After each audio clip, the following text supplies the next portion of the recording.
நான் நடத்தின அந்த நிர்வாகம், அரசியல்வாதியா நீங்க நீங்க அவ்வளோ துணிவா நீங்க பேசின பேச்சு, உங்க செயல்பாடு, ஒரு நடிகனா நீங்க இவ்வளவு பேர் வாங்கியிருக்கீங்க. ஆனா ஒரு மனிதரா பேர் வாங்குறது சாதாரண விஷயம் இல்லை. சில நபர்கள் தான் ஒரு மனிதரா நீண்ட நாட்கள் அந்த பேர் நீடிக்கும். அந்த அந்த வகையில நீங்க இருக்கீங்க. மன்னிச்சிருங்க. உண்மையிலே நான் சத்தியமா சொல்றேன். இன்னைக்கு நான் உங்க பக்கத்துல இருந்திருக்கணும். முறையா உங்க பக்கத்துல இருந்திருக்கணும்.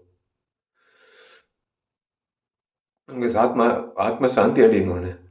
நீங்க நீங்க நல்லா இருக்கணும். சத்தியமா உங்க பேர்ல நான் கண்டிப்பா கண்டிப்பா உங்க பேர்ல நான் கண்டிப்பா மேற்கொண்டு நல்லது பண்ணணும்னு இன்னும் தோணுதுன்னு. அவ்வளவுதான். வேற ஒன்றும் சொல்ல முடியல. உங்களுக்கு நான் பண்ண வேண்டிய ஒரு விஷயம் இதுதான் நான் நினைக்கிறேன்.